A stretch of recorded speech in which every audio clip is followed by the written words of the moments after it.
She wanted to act single? Fine. But what she didn't realize was, when she came home, she'd be single and effectively homeless. And honestly, that was just the start of the wild ride I'm about to tell you. Picture this. I'm 29, washing dishes, just a normal evening, when my girlfriend, Scarlett, she's 28, we'd been together 3 years, lived together for 1, just drops a bomb on me. So, I'm going to Cabo next weekend, she announced, scrolling through her phone like she was ordering a pizza. Oh, cool, I said, still scrubbing. With who? Just a small group, she chirped. Mandy, her boyfriend, and Vince. I stopped mid-scrub. My hands froze in the soapy water. Vince? Your ex? That Vince. She finally looked up from her phone, a flicker of annoyance in her eyes. Yeah, it's a group trip, Isaiah. Don't be weird about it. Weird? My voice probably went up an octave. I'm not being weird. I'm uncomfortable with my girlfriend going on a beach vacation with her ex-boyfriend. God, you're so insecure, she snapped. Vince and I are just friends now. Then why wasn't I invited? She rolled her eyes so hard I swear I heard them click. Because you hate beach trips. You literally complained the entire time in Miami. That part, unfortunately, was true. I got sun poisoning. But still a beach vacation? With Vince? Scarlett, I really don't think this is appropriate. I pushed, my voice calm but firm. Can you please not go? That's when she exploded. Her phone slammed onto the counter, a dramatic clatter. She stood up, hands on her hips, full drama mode activated. I don't need your permission for anything, Isaiah. I'm a grown woman. If I want to go on a trip with friends, I'll go. Permission. The word hung in the air, mocking me. Like I was trying to be her parent, not her partner expressing a perfectly reasonable boundary. My blood was boiling, but a strange calm settled over me. You're right, I said quietly, looking her dead in the eyes. You don't need my permission. Exactly. Thank you for finally. Good. I cut her off, my voice steely. Because you don't have it anymore. Her face shifted, from triumphant to utterly confused. What? You heard me, I said, stepping closer. You want to act single? Be single. Go on your trip. Isaiah, don't be dramatic, she scoffed, actually scoffed. Dramatic? It's just a vacation with your ex who you dated for 4 years. The one you only broke up with because he moved away. I paused, letting that sink in. He moved back 6 months ago, Scarlett. You've been texting ever since. Guilty silence. I'm done, I stated, my voice losing all warmth. Scarlett, go to Cabo. Have fun. She actually laughed. A condescending, disbelieving laugh. You're going to break up with me over a trip? Seriously? No. I corrected her. I'm breaking up with you because you think my boundaries are optional, and you'd rather yell about permission than have an adult conversation. You're bluffing, she sneered. You always cave. Watch me not. I walked to our bedroom, technically my bedroom, since the apartment was in my name, and started pulling her stuff out of the dresser. What are you doing? She shrieked, following me, her voice rising in panic. Helping you pack. Not for Cabo. For moving out. You can't kick me out. I live here. You stay here. Your name's not on the lease. You have 30 days, but since you'll be in Cabo this weekend, might as well start early. She switched tactics instantly, from furious to soft, touching my arm. Baby, come on, let's talk about this. Maybe you could come to Cabo too. Now I'm invited? How convenient. I'll tell Vince you're coming, she pleaded. He'll understand. No thanks, I said, shrugging off her hand. I don't want to crash your reunion tour. It's not like that. Then what's it like, Scarlett? I demanded. Explain to me why you have to go on this trip with your ex. She pulled her hand back, her eyes Hardini again. I don't have to explain anything to you. You're not my keeper. You're right. I agreed, a finality in my voice. I'm not. Not anymore. The next few hours were a blur of tension. She alternated between screaming fury and tearful manipulation. You're overreacting. This is emotional abuse. Fine, I won't go. You're so controlling. I chose you, doesn't that matter? Vince means nothing. That last one made me actually laugh out loud, a bitter, hollow sound. If he means nothing, Scarlett, why is this trip worth our entire relationship? No good answer for that one. She finally gave up around midnight, grabbed an overnight bag. I'm going to Mandy's. When you come to your senses, text me. Don't hold your breath. I shot back. You'll regret this, Isaiah. No one else will put up with your jealousy issues. My jealousy issues? You're literally choosing a vacation with your ex over our relationship. She slammed the door, making the whole apartment shake. I just sat on the couch, the silence deafening, processing 3 years down the drain. All because she couldn't understand why I'd be uncomfortable with her vacationing with Vince. The same Vince she'd cried over for months after their breakup. The same Vince whose Instagram she still liked every single post on. My phone buzzed. It was her. "I hope you're happy. You just threw away the best thing in your life." I didn't respond. Instead, I started planning. She wanted to go to Cabo? Fine. But she'd come back to a very different reality. Her flight left Thursday. That gave me 5 days to handle business. Time to make some calls. Update 1. The Cabo weekend she actually went. She really chose a beach trip with her ex over our relationship. But I wasn't sitting around moping. Oh no. I had work to do. Thursday. Moving day. The moment her plane took off? Yes, I checked the flight tracker. Don't judge. I got to work. Hired movers from TaskRabbit. Told them exactly what to pack. Everything in the closet that wasn't mine, her bathroom stuff, her work desk, her books, her kitchen gadgets. Everything. I took photos of each room before and after. Wanted proof I didn't damage anything, didn't take anything of mine. Packed it all neat and labeled. Drove it to a storage unit, paid for 1 month. Put the key and info in an envelope. Then I deep cleaned the apartment. I mean, professional level clean. Changed the sheets, reorganized everything, even rearranged the furniture.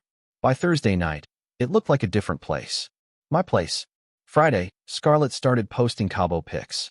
Her, Mandy, Mandy's boyfriend, and Vince. Lots of Vince. A beach selfie with the group, Vince's arm around her. Dinner pics, sitting next to Vince. Sunset toast, her, and Vince clinking glasses while Mandy took the pic. Late night hot tub shot, bikini, Vince in the background. The comments from our mutual friends were interesting. Cute. Where's Isaiah? Isn't that your ex-girl? What are you doing? She replied to none of them. My boy Marcus texted me. Bro, you seen this BS? Me. Yep. She made her choice. Marcus. What's the plan? Me. Already done. She'll find out Sunday. Saturday morning, I called my landlord, Greg. Explained the situation. She's not on the lease. Nope, never was. You giving her proper notice? He asked.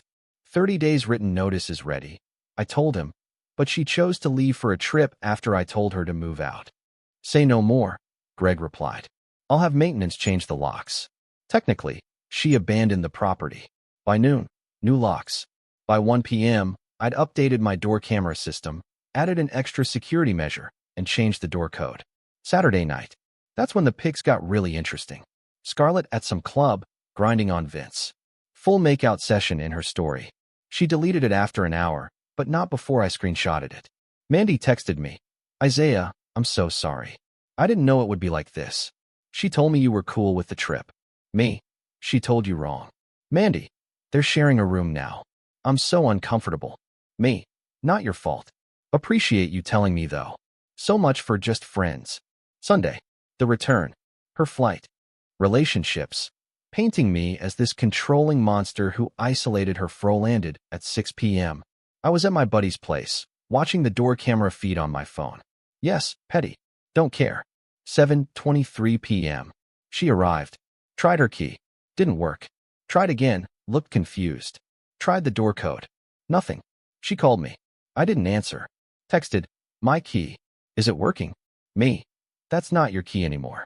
Her what? Me. Check the planter by the door. I'd left an envelope there. Inside, the storage unit key and info. Her official 30-day notice to vacate. And a simple note. You don't need my permission for anything. That includes living here. Your stuff is in storage unit number 247. You have 30 days to make arrangements. Isaiah. The door camera caught her face perfectly. Shock, rage, disbelief. Chef's kiss. She called 27 times in the next hour. I answered none of them. She left 15 voicemails. Here's the highlight reel. 1. This isn't funny. Open the door. 2. Isaiah, I'm serious. Let me in now. 3. You can't just lock me out. I live here. 4. This is illegal. I'm calling the police. 5. Please, it's not what you think. 6. Vince means nothing. You're my boyfriend. 7. I'm going to sue you for everything. 8. Where's my stuff? 9. The storage unit is locked. Give me the code. 10. I have nowhere to go. 11. You're a psychopath. 12. Baby, please, let's talk. 13. I made a mistake, okay? 14. Answer your phone. 15. You'll regret this. She actually called the cops. They showed up around 9 p.m. I was expecting this, so I was back at the apartment with all my documentation ready. Officer, sir, we have a report of an illegal eviction. Me. Here's the lease, showing only my name. Here's the written 30-day notice I provided. And here's proof her belongings are safely stored.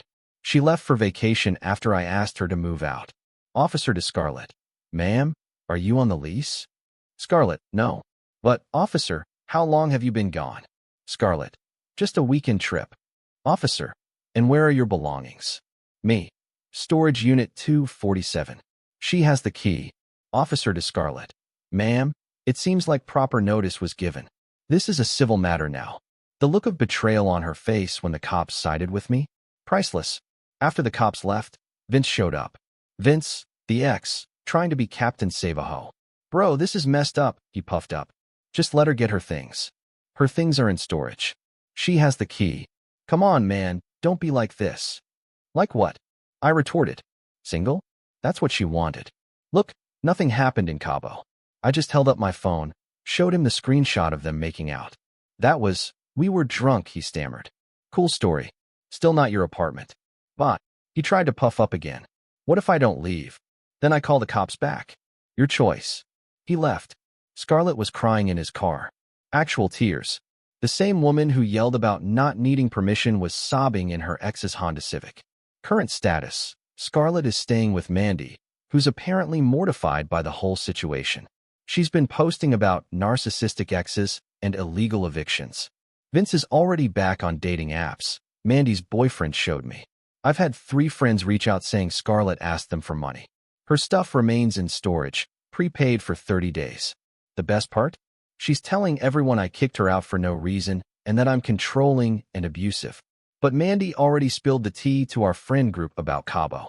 Tomorrow, I'm getting my car detailed. She had a key to that, too. Need to handle that. Also meeting with a lawyer friend to make sure I'm covered legally. She wanted to act single. Now she is, with her ex who apparently doesn't have his own place either, since she's crashing with Mandy. You love to see it. Update 2. 2 weeks later, the entitlement has reached absolutely astronomical levels. When the initial shock wore off, Scarlett went from victim mode to full-scale war. First, she tried to control the narrative. Posted this long Facebook essay about escaping abuse and toxic friends and monitored her every move. Problem? Our mutual friends knew better. Comments started rolling in. Didn't you just post pics making out with your ex in Cabo? Isaiah isolated you. You went on girls' trips every month. Toxic? He literally paid for your coding boot camp. She dirty deleted the whole post within hours. Remember I mentioned needing to handle the car? Well, Monday morning, I went outside and my car was gone. Panicked for about 30 seconds before I remembered she had a key. Check my tracking app. Yep, I have LoJack. Car was at Vince's apartment complex. Called the cops, reported it stolen, gave them her name, the situation, showed them the registration in my name only. They went and retrieved it. She tried telling them she was just borrowing it, and I was being petty. The cop told me she actually said, "It's basically my car, too. I drove it all the time." Yeah, that's not how ownership works, Scarlett. Tuesday, I noticed weird activity on my Netflix, Hulu, Spotify. She's still using them. Changed all the passwords immediately. 20 minutes later, a text from her mom. Isaiah, sweetie, Scarlett can't access the streaming services. Can you please fix that? Her mom, a grown woman, sent her mother to ask about Netflix. Me. Hi, Mrs. Chun. Scarlett and I are no longer together. She'll need her own accounts now. Mrs. Chun. But she's going through such a hard time. Me. The hard time she created by going to Cabo with her ex? That hard time. Radio silence. By day 10, she still hadn't gotten her stuff from storage. Why? Because it's too expensive to move it all. She wanted me to 1. Pay for movers. 2. Let her back in to sort through things. 3. Store it for free indefinitely. Her lawyer. Yes, she got one. Send a letter demanding I return her property to the shared residence. My lawyer's response was beautiful. Property has been safely preserved and made available. Client has key and access. No further accommodation required. This is where she really crossed the line. She called my workplace, told reception she was my partner, and there was a family emergency. I got pulled out of a client meeting. Called her back from a conference room with HR present. Smart move on their part. Me, what's the emergency? Her, I need to talk to you, and you won't answer my calls. Me, that's not an emergency. That's harassment. Her, I'm going to be homeless. Me, you've had 2 weeks to find a place. Her, Vince and I broke up. Plot twist I didn't see coming. Apparently, once she didn't have my apartment to crash at, Vince remembered why they broke up the first time. Something about her being too high maintenance. HR wrote up a report, told me to document everything, and let them know if she contacted work again. She went through our entire friend group trying to find a place to stay. The stories she told were wild. To Ashley, I cheated and she caught me. To Jerome, I was abusive and controlling. To Maria, I kicked her out with no warning while she was at work. To David, I stole her inheritance. What inheritance? Problem was, she told different stories to everyone. They all talked. Group chat was popping off. Ashley, wait, he cheated? She told me she went to Cabo with Vince. Jerome, abusive? Didn't he pay her student loans off last year? Maria, no warning? She literally posted about going on the trip after a fight. David, what inheritance? Her parents are both teachers. As of today, she's couch surfing between acquaintances. Posted a GoFundMe for escaping domestic abuse. Raised $45. Still hasn't gotten her stuff from storage. Vince is telling everyone she's crazy. Her mom called me again, asking if I'd reconsider. But here's the kicker. Remember Mandy? Scarlett's best friend whose boyfriend was on the Cabo trip? Well, Mandy reached out yesterday. Isaiah, I need you to know something. Scarlett planned that whole trip to make you jealous. She thought you'd cave and beg her not to go.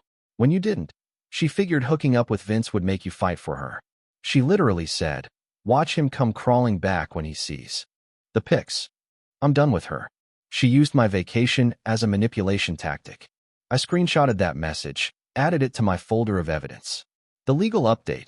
Her lawyer sent another letter. Now she's claiming unlawful eviction and emotional distress, demanding 3 months' rent, moving costs, and $10,000 in damages. My lawyer's response included, the lease, my name only. Her text saying, I don't need your permission for anything. The 30-day notice, screenshots of her Cabo posts with Vince, the police report stating no crime was committed, and her admission via text that she chose to leave.